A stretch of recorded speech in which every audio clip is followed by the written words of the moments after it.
जय हिंद, जय Bharat students. Chandra IAS में सभी स्टूडेंट का हार्दिक स्वागत एवं अभिनंदन।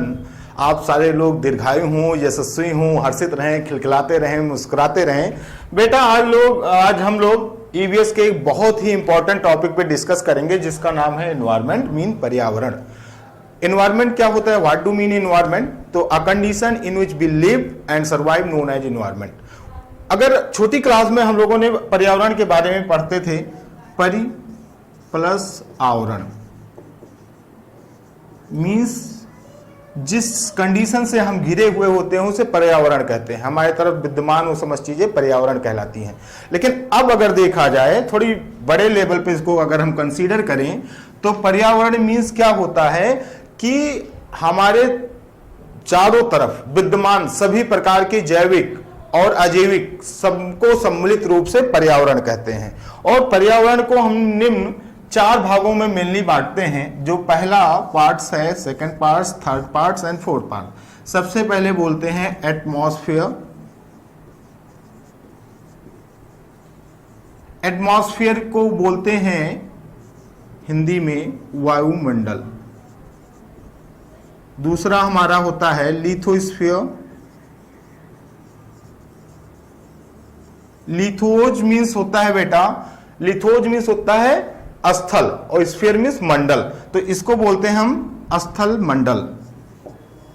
स्थल, थोड़ी सी राइटिंग में प्रॉब्लम हो सकती है तुम लोगों को, लेकिन कोई बात नहीं, आप थोड़ा हैबिचुअल हो जाएंगे। कहते हैं ना, जहाँ आदमी न्यूटन्स का लॉ है कि आप जिस अवस्था में हैं उसी अवस्था में धीरे धीरे बना रहते हैं, अपना स्थित परिवर्तन नहीं करना चाहता। परिवर्तन का विरोध करता है मनुष्य। जैसे कभी ऑफलाइन क्लासेस, कभी ऑनलाइन क्लासेस, कभी ऑफलाइन, तो आदमी का दिमाग सेट नहीं हो पाता। अभी ऑनलाइन है फिर कभी ऑफलाइन है, एक सिचुएशन में बना रहना चाहता है। इसीलिए कुछ दिन जो परिवर्तन है उसको एडजस्ट करने में टाइम लगता है और परिवर्तन जब सेट हो जाता है तो उसी अवस्था में आदमी बना रहता है। मैंने क्या बताया बेटा? एटमॉस्फेयर। एटमॉस्फेयर मीन्स होता है वायुमंडल। Second is lithosphere. Lithos means होता है स्थल और स्फीयर मीन्स मंडल, तो इसे स्थल मंडल बोलते हैं। और हाइड्रोस्फीयर, नाम सुना होगा हाइड्रोस्फीयर। हाइड्रो मीन्स बेटा एक बीमारी सुना होगा, हाइड्रोफोबिया, जो कुत्ते काटने पे रेबीज होता था, जिसकी जो वैक्सीन खोजी थी लुईस पास्चर ने, जिसके लिए उनको नोबेल प्राइज भी मिला। तो हाइड्रो मीन्स होता क्या है? हाइड्रो मीन्स होता है पानी और स्फीयर मीन्स मंडल। तो पानी का मंडल, पानी का मंडल क्या कहलाएगा? जल मंडल। हम उम्मीद करते हैं कि बाइलिंगुअल चलें और जिससे हिंदी इंग्लिश मीडियम दोनों वाले बच्चों को अच्छे तरीके से समझ में आए, और मैं पूरा प्रयास भी करता हूं। और चलो लास्ट ही सबसे इंपॉर्टेंट है, जिसको बोलते हैं इंग्लिश में बोलते हैं बायोस्फीयर।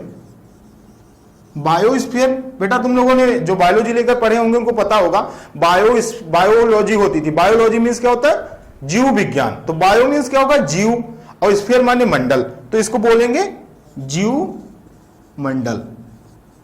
क्लियर? ये 4 पॉइंट क्लियर हो गए होंगे कि एटमॉस्फेयर क्या है, पर्यावरण क्या है। मैंने कहा कि हमारे चारों तरफ विद्यमान सभी जैविक अजैविक तत्वों को सम्मिलित रूप से पर्यावरण कहते हैं। और पर्यावरण को अपने पढ़ने के आधार पर हम इनको निम्न 4 भागों में डिवाइड करते हैं: atmosphere, lithosphere, hydrosphere and biosphere. अगर हम इनको हिंदी में बात करें तो वायुमंडल, स्थल मंडल, जलमंडल और जीवमंडल। अब इन एक एक मंडल को हम उठाएंगे और उन मंडलों से रिलेटेड को इस तरीके से समाप्त करेंगे कि उससे रिलेटेड कोई भी क्वेश्चन अगर बनता है तो हमारा पूर्णतः कॉन्सेप्चुअल रूप से खत्म करना है। हमें कुछ भी रटना नहीं है। पहली चीज ये जान लो, हमें रटना नहीं है, हमें हर चीज को कॉन्सेप्ट के अकॉर्डिंग समझ लेना है, क्योंकि समझी हुई चीजें खत्म नहीं होती और रटी हुई चीजें वो बार बार कंफ्यूजन क्रिएट करती हैं। तो सबसे पहले हम चलो उठाते हैं, कुछ भी उठा लो, हाइड्रोस्फीयर उठाते हैं। हाइड्रोस्फीयर मीन्स, हाइड्रो मीन्स मैंने बताया बेटा जल मंडल। जो मैंने बताया कि हाइड्रोफोबिया मतलब होता है रेबीज, जिसकी लुईस पास्चर ने वैक्सीन खोजी थी। हाइड्रो, उसमें आदमी को पानी पीने से, हवा से डर लगता है। तो जल मंडल। अब बेटा तुम्हें यह पता है कि जो हमारी अर्थ है इसका शेप कैसा है? चाहे स्फेरिकल बोल सकते हो या जियोइड से बोल सकते हो। जियोइड इसी की लेवल, मतलब इसको आप अंडाकार बोल सकते हो। क्योंकि इसका जो सबसे पहले तुम्हें पता होगा, ये जो लैटिट्यूड होता है, यानी कि जो देशांतर रेखाएं होती हैं, लैटिट्यूड ये वाला सबसे बड़ा, और ऊपर जाते जाओगे तो छोटा होता जाएगा, नीचे भी छोटा होता जाएगा, और ये तुम्हारा नॉर्थ हो गया, ये तुम्हारा साउथ हो गया। तो खैर इस पे बाद में बात करेंगे। हमारे कहने का मतलब है जो पूरा अर्थ है ना, इस अर्थ का अप्रोक्सीमेट 71% जो एरिया है वो किससे कवर है? वाटर से। 71% area cover with water and rest is only 29% area cover with land. Means हमारी जो धरती है इसका शेप मैंने कैसा बताया, कैसा है? जियोइड शेप है, या इसको अंडाकार शेप, अंडा ले लो एकदम वैसे ही मैच कर लो। इसका लगभग 71%, टोटल अर्थ का 71% एरिया सिर्फ किससे कवर है? पानी से। और जो 71 के बाद जो तुम्हारा 29% बचा वो किससे है? वो तुम्हारा स्थल मंडल हो गया। अब बात हमें किस पे करनी है? 71% एरिया पे बात करनी है। अभी 29 वाले को छोड़ दो, रखे रहो, अभी इसका भी नंबर आएगा। अब इसको थोड़ा सा और उठाते हैं, बाद में हम लोग सारी चीजें इनको हम दूसरे डायग्रामिक बेस पे भी पढ़ेंगे। जब डायग्रामिक बेस पे पढ़ लेंगे तो हमारा दिमाग खुल जाएगा, सब हलवा लगेगा every chapter like that halwa and we can eat easily, but it is not possible that we can eat all halwas in a single day. तो धीरे धीरे पढ़ते हैं, मजा आएगी, और मजे के साथ पढ़ते रहो, खुश रहो, हंसते रहो। मैंने पहले ही बताया कि जीवन का अंतिम लक्ष्य क्या है? खुश रहना। और खुश रहते रहते क्या होना है? सेलेक्ट भी होना है। सिलेक्शन का भी मेन प्रोसेस क्या होता है कि लास्ट में अल्टीमेटली जॉब लेके खुश रहना है। अब जो 71% एरिया बेटा, तो एक बड़ा क्वेश्चन बनता है कि जब पूरे जितना भी धरती है उसका 71% पानी है, तो why we are suffering the scarcity of the water. फिर हम पानी के लिए क्यों इतना तड़पते हैं कि भाई पानी है, इतना जब पानी है सब फिर क्यों कहते हैं जल ही जीवन है, जल का संरक्षण करो, ये सारी बातें। तो पानी को थोड़ा सा क्लासिफाइड करते हैं। पानी को जब क्लासिफाइड करेंगे तो बेटा जो टोटल पानी है उसका लगभग 97.1 या राउंड ऑफ में 97% water present in ocean and seas. Ocean and seas मतलब 97% टोटल पानी का 97% वाटर जो तुम्हारा है वो किस में प्रेजेंट है? ओशियन और सीज में है। समझ गए ना? क्योंकि ये तुम्हारा टोटल जो पानी था, मैंने कहा टोटल पानी का एरिया कितना था, वो एरिया बेसिस पर तो तुम्हारा 71%। अब उस पानी का 97%, हर चीज अपने आप में 100 होती है, पता है ना? जैसे एक बिस्किट है तो अगर मैंने तुमको हाफ बिस्किट दिया तो कितना दिया? 50%। अगर 10 बिस्किट है और मैंने तुम्हें 5 बिस्किट दे दिए तब भी कितने दिए? 50%।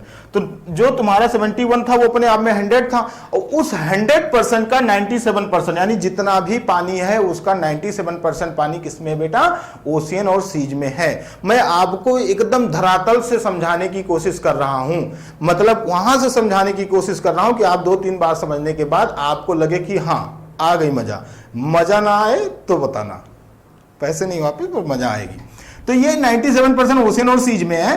अब बात करते हैं कि जो, और इसमें बताएं ocean seas water it is not useful for us because we can't use in a daily uses.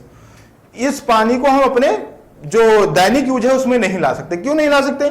क्योंकि ये बहुत ज्यादा, it has large amount of salt, इसमें नमक की बहुत ज्यादा मात्रा होती है, इसलिए हम इसको पीने के यूज में नहीं ला सकते, अपने दैनिक धोने के, कपड़ा वपड़ा वॉशिंग इसमें सब में यूज में नहीं ला सकते। अब कहते हैं कुछ लोग कि क्यों इसका प्यूरिफिकेशन कर दें। भाई प्यूरिफिकेशन करेंगे तो इसका कास्ट इतना ज्यादा आ जाएगा। मान लो 200 रुपए का 1 लीटर पानी अगर हमारा प्यूरिफिकेशन करने के बाद आ रहा है, तुमसे मैं कहूं 200 रुपया लीटर एक बोतल पानी लोगे तो आदमी कहेगा भाई 90 रुपए में तो 2 लीटर ठंडा मिल रहा है, पानी क्यों पिए, ठंडा ही पी ले। तो इसका बड़ा कास्ट पड़ता है। तो एवरेज इसमें जो इंपॉर्टेंट है 35 ग्राम पर लीटर जो एवरेज साल्टीनेस ओशियन वाटर का होता है। लगभग 1 लीटर अगर पानी लेंगे तो उसमें आपको 35 ग्राम क्या मिलेगा? साल्टीनेस, लवण, नमक, NaCl, sodium chloride, KCl, potassium chloride मिलेगा। चलो उम्मीद करते हैं थोड़ा बहुत समझ में आ रहा होगा, और नहीं आ रहा होगा तो आ जाएगा। इंसान है हम लोग, इस धरती के सर्वश्रेष्ठ, we are the best animal among the world, तो आ जाएगा, धीरे धीरे समझ में आ जाएगा। अब बात करते हैं, मैंने कहा कि 35 ग्राम पर लीटर क्या है पानी में? नमक है, वो 97 था। और 2% वाटर जो तुम्हारा है ये लगभग आइस फॉर्म में है।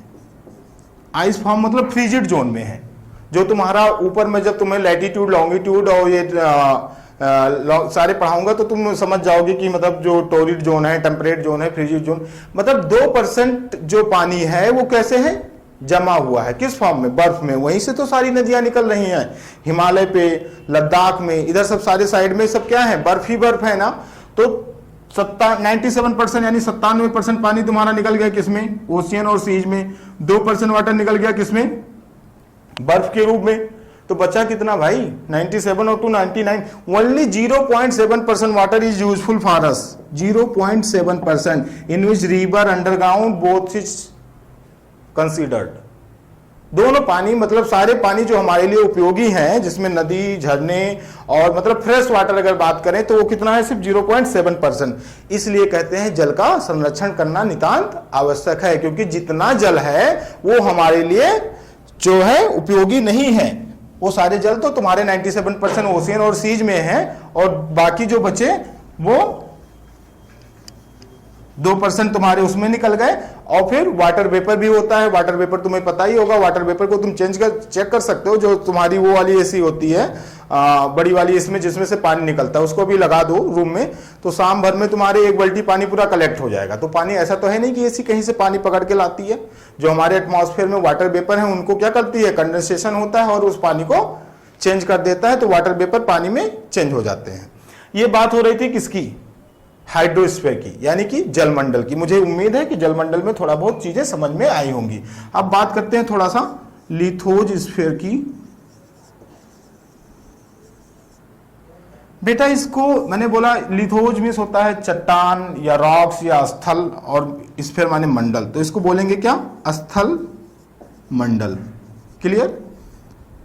स्थल मंडल को हम अपने पढ़ने की दृष्टि से कि थोड़ा सा इजी गोइंग हो जाए, इस तरीके से हम इसको कुछ पार्ट्स में डिवाइड करेंगे।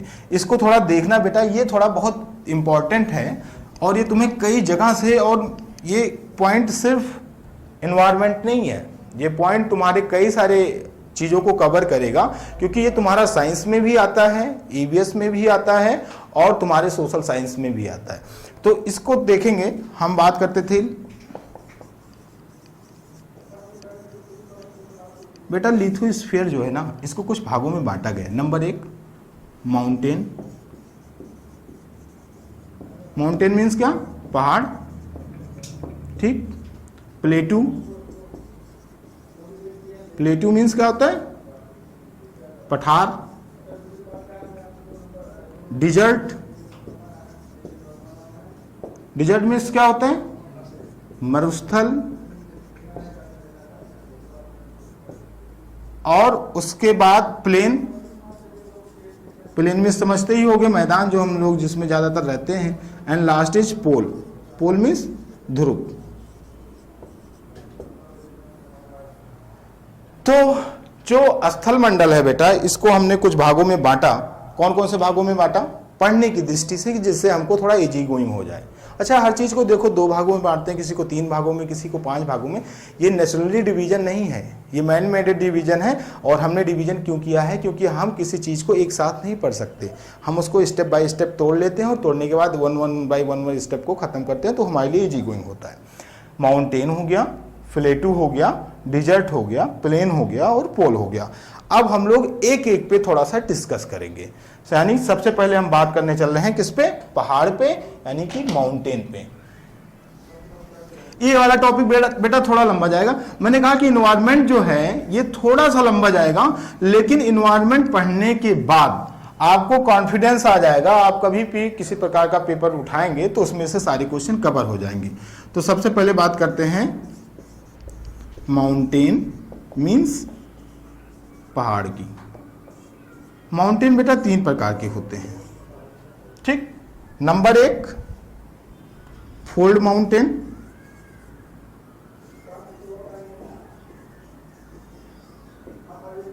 फोल्ड मीन्स वलित, वलित, और माउंटेन माने पर्वत, वलित पर्वत। हिमालय और आल्पस इसी का एग्जाम्पल है। जो तुम्हारा ग्रेट हिमालय है वो कौन सा पर्वत है, फोल्ड माउंटेन है। दूसरा होता है block mountain,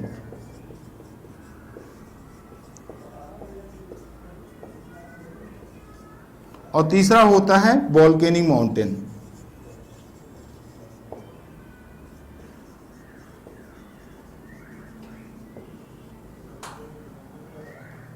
volcanic, volcano means क्या होता है, ज्वालामुखी, और ज्वालामुखियों के उद्गार से जो माउंटेन बनते हैं उनको वोल्केनिक माउंटेन बोलते हैं। यानी ज्वालामुखी के फटने से, जो ज्वालामुखी जब चैप्टर अच्छे से रीड कर पढ़ाएंगे तो उसमें बातें क्लियर हो जाएंगी। और ब्लॉक माउंटेन जिसको बोलते हैं भ्रंश माउंटेन, तो ये माउंटेन पे हम लोग बात करेंगे। पहली बात करते हैं किस पे, फोल्ड माउंटेन। फोल्ड माउंटेन में क्या होता है कि लेयर बाय लेयर, ऐसी सारी लेयर जब टेक्टोनिक प्लेट्स एक दूसरे पर कलेक्ट होती है तो कुछ इस तरीके की शेप बनती है, जिनको मैंने, इसको बहुत डीप में नहीं जाऊंगा नहीं तो फिर माउंटेन ही हो जाएगा पूरा चैप्टर। तो ये जैसे तुम्हारा मैंने बताया ग्रेट हिमालय हो गया, आल्पस माउंटेन हो गया, ब्लॉक माउंटेन, ये तुम्हारे फोल्ड माउंटेन के बेस्ट एग्जाम्पल हैं, जैसे तुम्हारा ग्रेट हिमालय। ठीक, दूसरा फोल्ड माउंटेन होने के बाद ब्लॉक माउंटेन। ब्लॉक माउंटेन को ध्यान से समझें, एक्चुअली ये कोई माउंटेन नहीं होता पर माउंटेन का शेप ले लेता है। कैसे, मानो ये फोल्ड माउंटेन तो समझ में आया, ब्लॉक माउंटेन मान लो पहले ये था, इस लैंडस्लाइड पे हमारा घर था, ठीक, और फिर ये पूरा क्या था, ये ऊपरी लेयर है, करस्ट है, और जिसपे हम लोग रह रहे हैं। अर्थ का upper layer known as a crust, मतलब परपटी। दूसरा क्या होता है, मेंटल होता है, और थर्ड लेयर क्या होता है, कोर होता है। ठीक, तो ये करस्ट पे हम लोग सबसे ऊपरी परत पे यहां था। अचानक खुदा ना ख्वास्ता क्या हुआ कि ये इतना जो एरिया थी, ये लैंडस्लाइड अचानक धंस गई, यहां पहुंच गई। अब ये घर कहां पहुंच गया, यहां। अब अगर इससे इस वाले पॉइंट को देखेंगे, इस वाले पॉइंट को देखेंगे तो आपको कैसा फील होगा, लाइक दैट माउंटेन फील्ड होगा ना। एक्चुअली ये जो लैंडस्लाइड थी जो थी उसमें अचानक किसी, इसका नाम क्या है, ब्लॉक माउंटेन। ब्लॉक मतलब किसी एक प्लेट का अचानक ब्लॉक कर जाना, किसी एक स्थल का, एक लैंडस्लाइड का अचानक ब्लॉक कर जाना, नीचे धंस जाना, तो उस धंसी हुई एरिया से बाकी दोनों साइड क्या दिखते हैं, एज अ माउंटेन फील होते हैं। ऐसे माउंटेन को हम लोग क्या बोलते हैं, ब्लॉक माउंटेन। ठीक, तीसरा वोल्केनिक माउंटेन, बहुत अच्छे से पता होगा तुम लोगों को। वोल्केनिक माउंटेन, अपने इंडिया में एक वोल्केनो है अंडमान निकोबार में, जिसका नाम क्या है, बैरन, जो एक्टिव वोल्केनो है। और अपने इंडिया में एक ही एक्टिव वोल्केनो है जिसका नाम क्या है, बैरन, वो अंडमान निकोबार आइलैंड में मिलता है। अब जब वोल्केनो होता है बेटा, तो होता क्या है कि जैसे मैंने बताया, जो अर्थ है ये ऊपरी लेयर हो गई, सेकंड हो गई और थर्ड हो गई, ये तुम्हारी करस्ट हो गई। इसमें डीप में बाद में बात करेंगे, मैं थोड़ा सा वोल्केनो इरप्शन पढ़ाने के लिए थोड़ा सा तुम्हें आइडिया दे रहा हूं। मैंने कहा क्योंकि रटना ना पड़े, हमारा मेन थीम यह है कि कुछ रटना ना पड़े, आपको कॉन्सेप्चुअल सारी चीजें आनी चाहिए। और दूसरा जो होता है, ये क्या होता है, मेंटल। और तीसरा जो लास्ट लेयर होता है, ये होता है कोर, जिसको बोलते हैं परपटी। मेंटल को मेंटल ही बोलते हैं, और इसको बोलते हैं क्रोड। आंतरिक क्रोड, बाह्य क्रोड दो होते हैं, खैर अभी क्रोड जान लो बेटा। ये जो ऊपर का लेयर है ना, ये एवरेज 35 किलोमीटर होता है। मतलब अगर हम 35 किलोमीटर तक खुदाई करें तब तक हमको क्या मिलेगा, करस्ट मिलेगा, यानी कि जहां टेम्परेचर नहीं है। और मेंटल यहां से स्टार्ट हो जाएगा, ये पूरा आग का गोला, semi liquid form magma and lava, यानी कि बहती हुई आगों की नदियां बोल सकते हो। किस फॉर्म में, सेमी लिक्विड, मतलब जैसे आपने देखा होगा हनी एकदम पानी जैसा तो नहीं होता, पर सेमी लिक्विड है। तो ये जो सेमी लिक्विड है, ये मेंटल में आपकी पूरी आग की नदियां हैं। तो आप जब 35 किलोमीटर करस्ट को क्रॉस कर लेंगे, एवरेज है ये, कहीं 5 भी मिलेगा, कहीं ज्यादा भी मिलेगा, कम ज्यादा होता, एवरेज है। ठीक,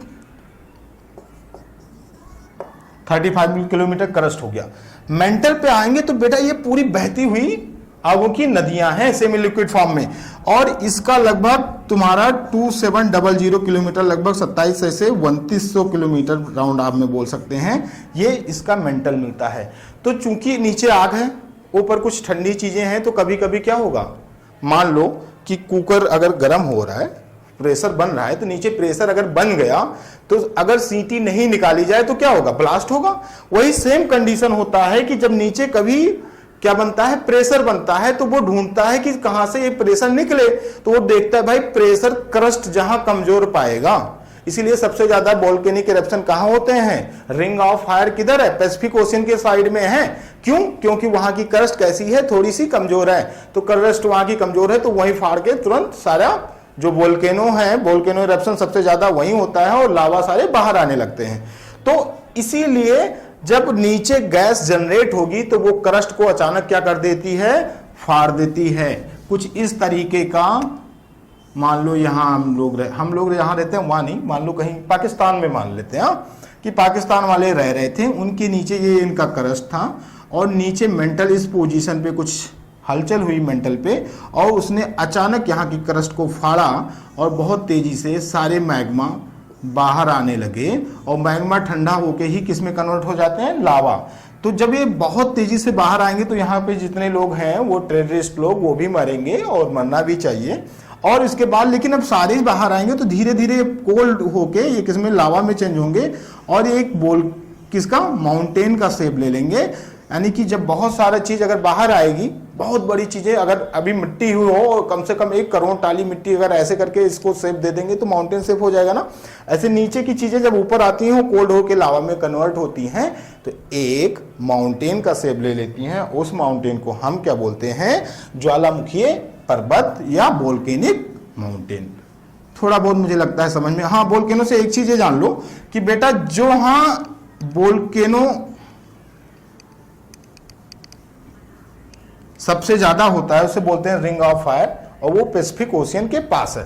तो क्या हो गया हमारा माउंटेन, अभी एक पॉइंट खत्म हुआ है लिथोस्फीयर का, ध्यान देना, क्या, माउंटेन।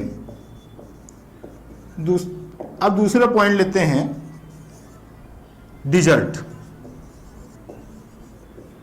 डिजर्ट जहां क्या हो, रेनफॉल बहुत कम हो, लाइफ बहुत डिफिकल्ट हो और एवरेज रेनफॉल बहुत कम होती रहे, तो ऐसी एरिया को क्या बोलते हैं, डिजर्ट। लेकिन डिजर्ट को भी हम 2 भागों में डिवाइड करते हैं बेटा, एक कोल्ड डिजर्ट होता है और एक हॉट डिजर्ट होता है। अब तुम्हें इंडिया के एग्जांपल दूंगा तो तुम्हें खुद ही समझ में आ जाएगा। हमारा इंडिया का डिजर्ट है लद्दाख। लद्दाख पता ही होगा, अभी जम्मू कश्मीर में ही पहले लद्दाख था। आर्टिकल 370 और 35 ये 2 आर्टिकल इससे रिलेट करते थे जम्मू कश्मीर। अब जम्मू कश्मीर पहले क्या हुआ करता था, एक स्टेट हुआ करता था, अब इसको हमने यूनियन टेरिटरीज में कर दिया और 2 भागों में बांट दिया, किसमें, लद्दाख में, और जम्मू कश्मीर को सेपरेट कर दिया, लद्दाख को सेपरेट कर दिया। लद्दाख हमारा क्या है, एक डिजर्ट है, वो भी कौन सा डिजर्ट है, कोल्ड डिजर्ट है, समझ गए ना। दूसरा हमारा हॉट डिजर्ट कौन सा है, थार डिजर्ट है। वो कहां है, राजस्थान में है, राजस्थान में, क्योंकि अरावली माउंटेन वहां पैरेलल। अच्छा, डिजर्ट बनते क्यों है, क्योंकि वहां मैंने बताया जो मेन कंडीशन है वो वहां रेनफॉल बहुत कम होती है, इसलिए वहां वेजिटेशन कम है और वहां की लाइफ बहुत डिफिकल्ट है सर्वाइव करना। तो रेनफॉल होती कम क्यों है, क्योंकि वहां जो माउंटेन्स होते हैं वो जब हमारे क्लाउड जो होते हैं, जो बादल होते हैं, माउंटेन पर टकराते हैं, देन बारिश करते हैं। जैसे हमें पता है कि मेघालय के चेरापूंजी के मौसिन नामक ग्राम पे दुनिया में सबसे ज्यादा बारिश होती है। क्यों, क्योंकि वो तीनों तरफ से माउंटेन से घिरा हुआ है, तो वहां जो बादल जाते हैं वो बेचारे फंस जाते हैं। लड़के लगातार बारिश करते हैं तो वहां 1000 सेंटीमीटर से भी ज्यादा बारिश होती है।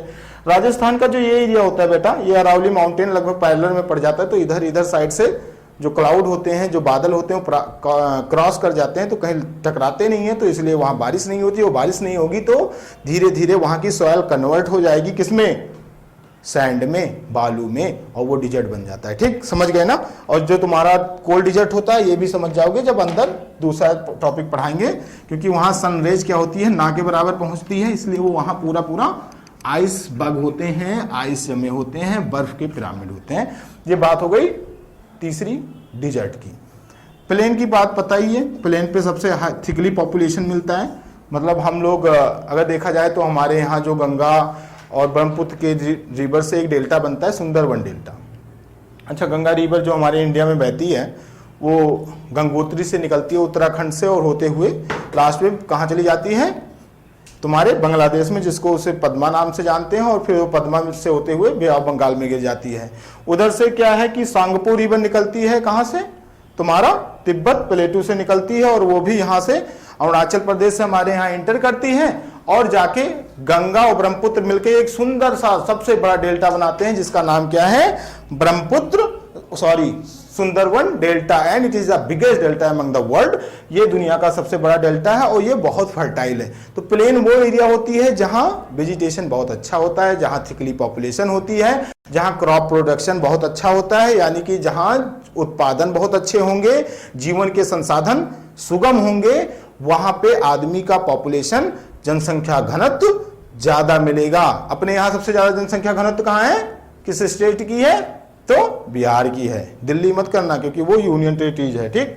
तो बिहार की अपने यहां जनसंख्या सबसे ज्यादा है और अरुणाचल प्रदेश की जनसंख्या घनत्व सबसे कम है। तो अब प्लेन एरिया हो गई। अब लास्ट बात करते हैं प्लेटू। बेटा प्लेटू मतलब पठार। पठार ये पूरा मध्य प्रदेश वो ले लोगे तो तुम्हारा ईस्टर्न घाट, वेस्टर्न घाट उधर जाओगे तो पठार। पठार व्हाट डू मीन पठार? पठार क्या है, एक टेबल स्ट्रक्चर होता है। टेबल स्ट्रक्चर मतलब लोअर टू माउंटेन, जो माउंटेन से क्या हो, नीचे हो और प्लेन से ऊपर हो। टेबल कैसे होती है, कुछ ऐसे टाइप में होती है ना। तो माउंटेन से नीचे हो और प्लेन से ऊपर की एरिया हो and it has plain surface, और समतल एरिया रखती हो, इसको प्लेटू बोलते हैं। मतलब कुछ ऐसा स्थलाकृत जो उठा हुआ भाग हो, हिमालय या माउंटेन से नीचे हो लेकिन प्लेन एरिया से ऊपर हो, लेकिन जो इसका ऊपरी सरफेस है, मैंने बताया लगभग मध्य प्रदेश का बहुत बड़ा पार्ट किसमें है, सब पूरा प्लेटू है। और जब उसको 3D डायमेंशनल से देखेंगे हम लोग तो हमें लगेगा हाँ ये उठा हुआ भाग है, लेकिन समतल है तो हमें वहां रियलाइज नहीं होता। और ऐसे एरिया को क्या बोलते हैं, प्लेटू। और लास्ट इज पोल। अब पोल क्या है, पोल तो पता ही होगा, मैंने पहले ही बताया कि जो हमारी अर्थ है बेटा ये जियोइड शेप में है। और ये एक अच्छा मार्कर लेते हैं जिससे और अच्छा बने। इसको सिर्फ फील करने के लिए मैं इसे बहुत अच्छा बाद में बनाएंगे जब हम लोग, ये हो गया। तो ये हमारा नॉर्थ पोल है, ये साउथ पोल है, ठीक। प्राइम मेरिडियन हो गया, ठीक। ये इक्वेटर हो गया। तो हमारे कहने का मतलब ये साउथ पोल है, ये नॉर्थ पोल है। ये तुम्हारा 23 डिग्री अंडा हाफ है जिसको कर्क रेखा बोलते हैं या ट्रॉपिक ऑफ कैंसर बोलते हैं। और ये 23 डिग्री अंडा हाफ साउथ है जिसको बोलते हैं तुम्हारा ये साउथ, ये नॉर्थ। ये ट्रॉपिक ऑफ कैप्रिकॉर्न है। ये 66 अंडा हाफ इसको बोलते हैं आर्टिक सर्किल, और ये बोलते हैं 66 अंडा हाफ अंटार्कटिक सर्कल, ठीक।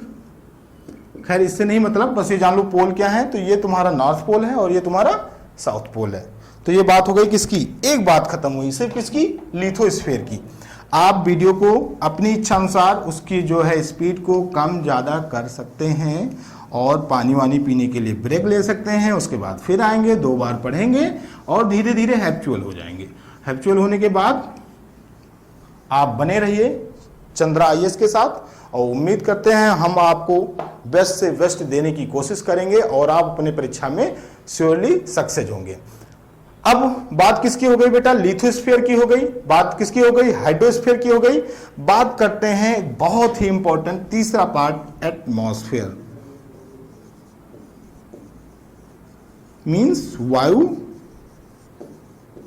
मंडल। मैंने कहा ये जो कुछ दिख रहा है ना अभी थोड़ा थ्योरेटिकल लग रहा है कि मतलब बहुत ज्यादा सर पढ़ाए जा रहे हैं ये वो, बाद में मैं इसको डायग्रामिक जब एक्सप्लेन करूंगा तो सिर्फ मैं डायग्राम बनाऊंगा। और डायग्राम को, अगर डायग्राम को एनालाइज करना जान गए, उसको समझना जान गए, तो तुम्हें थ्योरी ज्यादा पढ़ने की जरूरत नहीं।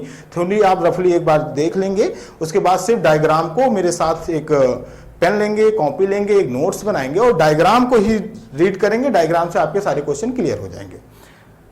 वायुमंडल, वायुमंडल का है ब्लैंकेट ऑफ एयर, मतलब हमारी धरती के ऊपर एयर का एक आवरण है जिसको क्या बोलते हैं, वायुमंडल बोलते हैं। छोटी सी बात हो गई। अब वायुमंडल में पहले क्या है, it is a composition of many gases. Many gases, वायुमंडल में कई सारी गैसेस होती हैं। अब कैसे गैसेस होती हैं, तो कुछ मैं इस तरीके के अगर बनाऊं तो सबसे पहला सबसे बड़ा जो ब्रेकर लेगा वो 78.1 राउंड ऑफ में बोल सकते हो 78% क्या होता है, नाइट्रोजन होता है। क्लियर। 21% ऑक्सीजन होता है। अगर एकदम एग्जैक्ट बोलें तो 29% क्या होता है, O2 होता है। N क्यों नहीं होता, N2 क्यों होता है, O क्यों नहीं, O2 होता है। ये बात की बात है, ठीक। हर चीज को समझना है, ठीक। तीसरी बात अगर करें, ये हो गया तो ये छोटा ब्रेकेट ज्यादा बड़ा बना जा रहा है, लेकिन ऐसा कुछ है नहीं। 0.03% तुम्हारा क्या है, CO2 है। C मतलब कार्बन, O मतलब ऑक्सीजन और 2 मतलब डाई, यानी डाई ऑक्साइड है तो कार्बन डाई ऑक्साइड, यानी 0.03% हमारा क्या होता है, कार्बन डाइऑक्साइड होता है। और रेस्ट जो 1% लगभग गैसेस बची, इसमें बहुत सारी गैसेस होते हैं, लेकिन सबसे ज्यादा इसमें भी 90% तुम्हारा आर्गन होता है। ठीक, आर्गन समझते ही होगे। पहले जो 100 वाट का बल्ब आया करता था, जो हम लोग जलाते थे, तब तो भाई मीटर नहीं हुआ करते थे ना, तो हम लोग जलाते थे उसे, तो उसमें जो है जो गैस भरी होती थी वो आर्गन होती थी। ठीक, अब ये समझ गए कि पहले जो वायुमंडल है, मैंने कहा it is a composition of many gases, ये कई सारे गैसों का मिश्रण है, मिक्सचर है। तो कौन कौन सी गैस है? मेनली नाइट्रोजन हो गई 78.1%, ऑक्सीजन हो गई 20.9%, थर्ड तुम्हारा 0.03% क्या हो गया? कार्बन डाइऑक्साइड, और 1% कौन? अदर गैसेस हो गई या रेयर गैसेस हो गई। लेकिन उसमें भी सबसे ज्यादा कौन है? तुम्हारा आर्गन है। अगर पूरे ब्रह्मांड में पूछा जाए यूनिवर्स में सबसे ज्यादा कौन सी गैस है, तो तुम्हारा हीलियम और हाइड्रोजन। ठीक, हीलियम तो मेटल हो गया, हाइड्रोजन। ठीक, अब एटमॉस्फेयर को देखो, ध्यान से समझना है। ये हम लोग हैं, ये क्या है? घास है। ठीक, और यहाँ पे कुछ हम लोगों की झोपड़ी है। ये पहले लोग झोपड़ी में रहते थे, बड़े सुकून से रहते थे। जब से बंगलो आ गए तब से आदमी के पास बहुत सारी दिक्कतें आने लगी। ठीक, तो हम लोग झोपड़ी में रह रहे हैं, सपोज करो भाई। अब जो एयर है ना, इसका जो डेंसिटी है, इसका जो घनत्व है, ऊपर जाके धीरे धीरे कम होता जाता है। मतलब जो ऑक्सीजन का रेशियो हमें नीचे मिलेगा वो धीरे धीरे कम होता जाएगा, क्योंकि तभी एक पायलट ऊपर जाता है तो क्या ले जाता है? ऑक्सीजन सिलेंडर ले जाता है, नहीं तो मर जाएगा। बहुत ऊपर जाएगा तो मर जाएगा। क्यों? क्योंकि ऊपर ऑक्सीजन का लेवल कम होता जाता है। तो इस जो इसकी थिकनेस है, इसके अकॉर्डिंग भी इसको 5 भागों में बांटा गया है। ठीक, तो सबसे पहला लेयर जो हमारे एटमॉस्फेयर की आती है, इसको बोलते हैं ट्रोपोस्फीयर। ट्रोपोस्फीयर। ठीक, अभी हिंदी में भी लिख रहे हैं। ठीक, दूसरा जो आता है स्ट्रेटोस्फीयर। स्ट्रेटोस्फीयर, स्ट्रेटोस्फीयर, इसको इसी में ओजोन लेयर होती है। अभी बहुत डीप में पढ़ाएंगे, और इसको मैं थोड़ा सा इरेज कर दे रहा हूं जिससे समझ में आए। और थर्ड लेयर होती है मीजोस्फीयर, और फोर्थ लेयर तुम्हारी होती है थर्मोस्फीयर।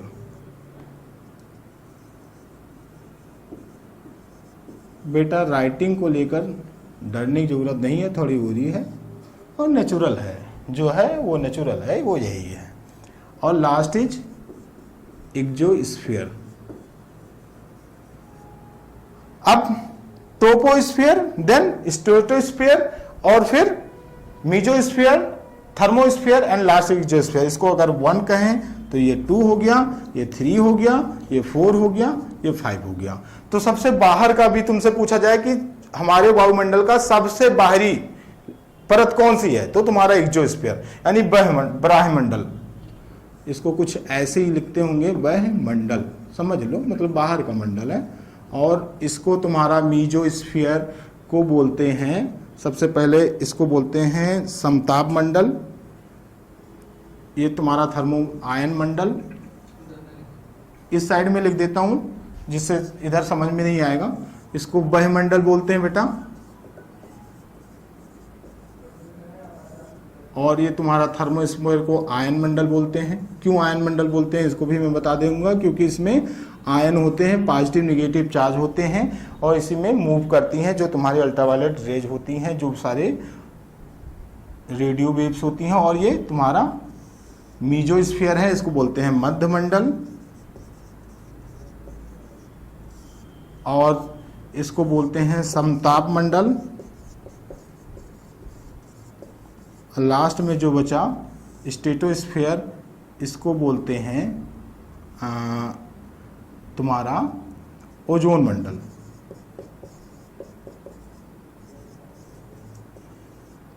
ठीक, तो सबसे पहले क्या आया? ट्रोपोस्फीयर। ट्रोपोस्फीयर मतलब पहला मंडल बेटा, इसमें ऑक्सीजन का लेवल सबसे ज्यादा होता है। दूसरा क्या है? स्ट्रेटोस्फीयर, यानी किस लेयर में ओजोन लेयर पाई जाती है, तो स्ट्रेटोस्फीयर में ओजोन लेयर पाई जाती है। ओजोन लेयर का फार्मूला क्या होता है? O3। O3 जो है ये बहुत लेयर इंपॉर्टेंट लेयर है। क्यों?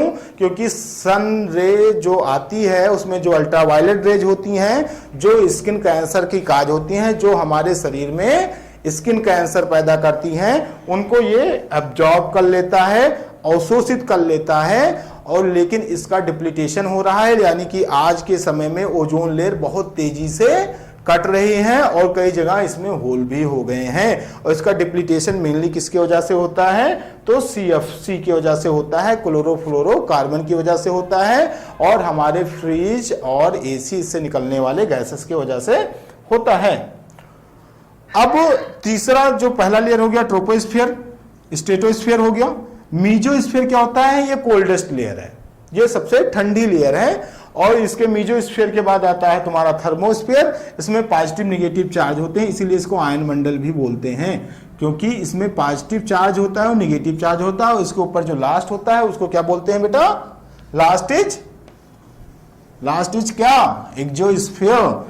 एक्सोस्फीयर, अच्छा यही होता है ना कि मतलब ऑफलाइन क्लास और ऑनलाइन क्लास दोनों में अंतर क्या होता है? टीचर को एज्यूम सपोज करके करना होता है कि मेरे सामने बच्चे बैठे हैं, मतलब मैथमेटिकल तरीके से होता है। चूंकि एक साइंस और बायो सेक्शन वाले को और सोशल साइंस सेक्शन वाले को मैथ को ज़्यादा वो मानते नहीं कि माना कि एक्स है, मैथ वाले मान लेते हैं कि माना कि स्टूडेंट बैठे हैं, पर साइंस सोशल साइंस वाले जल्दी मान ही नहीं पाते कि मान लो स्टूडेंट बैठे हैं। ठीक, पर चलो ये तो मैं ऐसे कह रहा था। तुम्हारा क्या हो गया? अब देखो पॉइंट पे देखो, तुम्हारा एटमॉस्फेयर हो गया, वायुमंडल हो गया ना, क्लियर। तुम्हारा थर्मोस्फीयर हो गया, सॉरी लिथोस्फीयर हो गया, क्लियर। तुम्हारा जो है हाइड्रोस्फीयर हो गया, क्लियर। अब तुम्हारा लास्ट क्या बचा है? बायोस्फीयर। बायो मीन्स मैंने क्या बताया बेटा? जीव, और स्फीयर माने मंडल। तो चलो अब इस पर बात कर लेते हैं, बायोस्फीयर।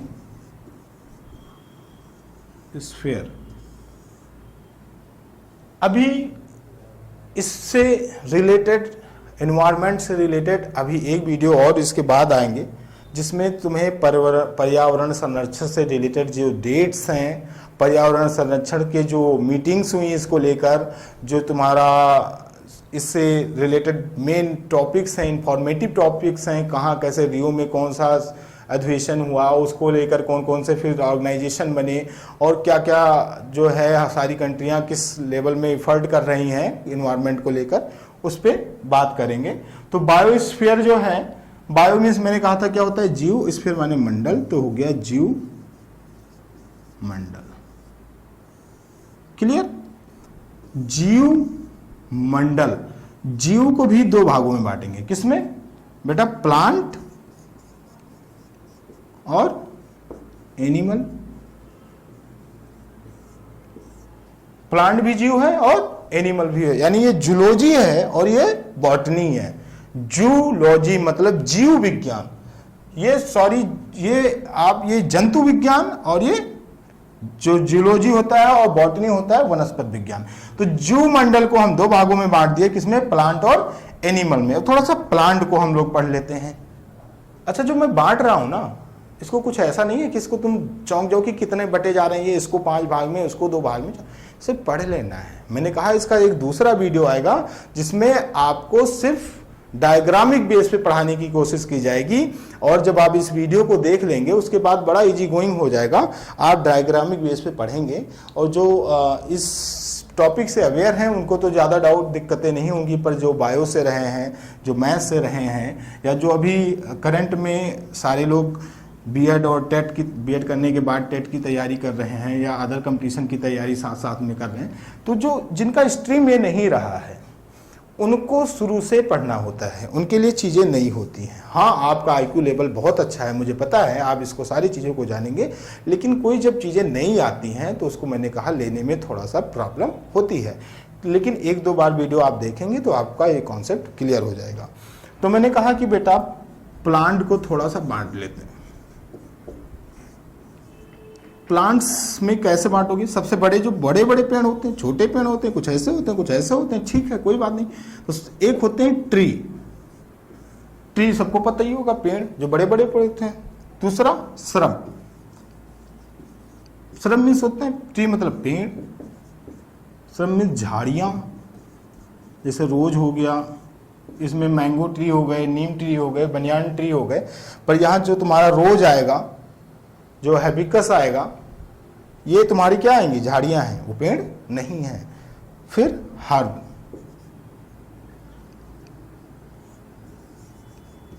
हर्ब मीन्स क्या होता है, साग, जैसे पालक हो गया, धनिया हो गया, ये सब क्या आएंगे, साग। फिर क्रीपर्स,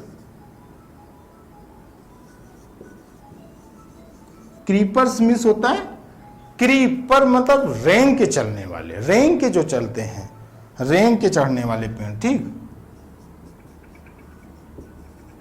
जैसे कौन, पंपकिन हो गया, ठीक। ये तुम्हारे नीचे नीचे चलते हैं ना। अभी तुम्हारे मार्केट में इस समय क्या चल रहा है, बहुत ज़्यादा। अच्छा देखो, जो समर सीजन आता है तो उसमें भगवान जो नेचर होता है ऐसे सारे फ्रूट्स पैदा करते हैं जिसमें वाटर का लेवल बड़ा अच्छा हो। इस समय आप कुछ भी खा लो, वाटरमेलन खा लो, आप इस समय खीरा खा लो, सब में पानी का लेवल बहुत मिलेगा। तो नेचर हम लोगों को बेस्ट चीज़ें देता है। क्रीपर्स मतलब वो पेड़ सारे जो नीचे नीचे चलते हों। और लास्ट इज क्लिम्बर्स।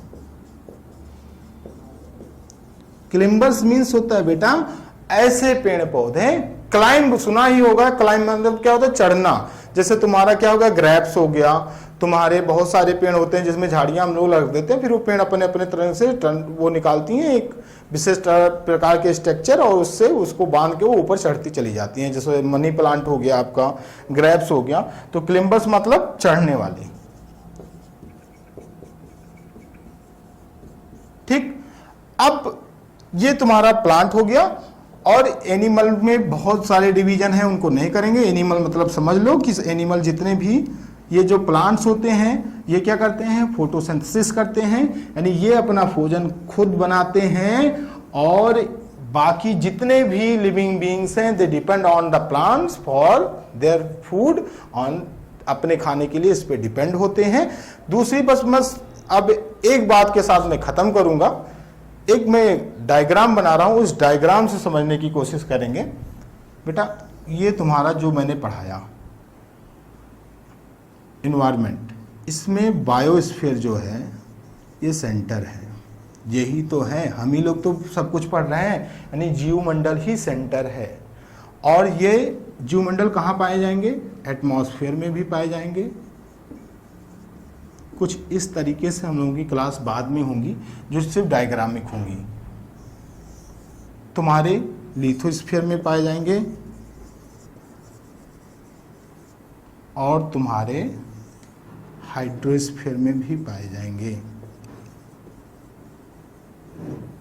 मीन्स जो बायोस्फीयर है ये बेटा तीनों स्फीयर को कंसिस्ट करता है, यानी कि जहां तीनों स्फीयर जो रीजनिंग की क्लासेस लिए होंगे उनको ये बहुत अच्छे तरीके से पता होगा कि बायोस्फीयर जो है वो किसका पार्ट है, एटमॉस्फेयर का भी पार्ट है, हाइड्रोस्फीयर का भी पार्ट है, और तुम्हारा हाइड्रोस्फीयर का और लिथोस्फीयर का भी पार्ट है। यानी तीनों बॉडीज में बायोस्फीयर पाए जाते हैं। इसी के साथ इन्वायरमेंट का अब दूसरा वीडियो आएगा बेटा जस्ट ही। और उम्मीद करता हूँ सारे लोग हर्षित रहें, दीर्घायु हों। जय हिंद, जय भारत।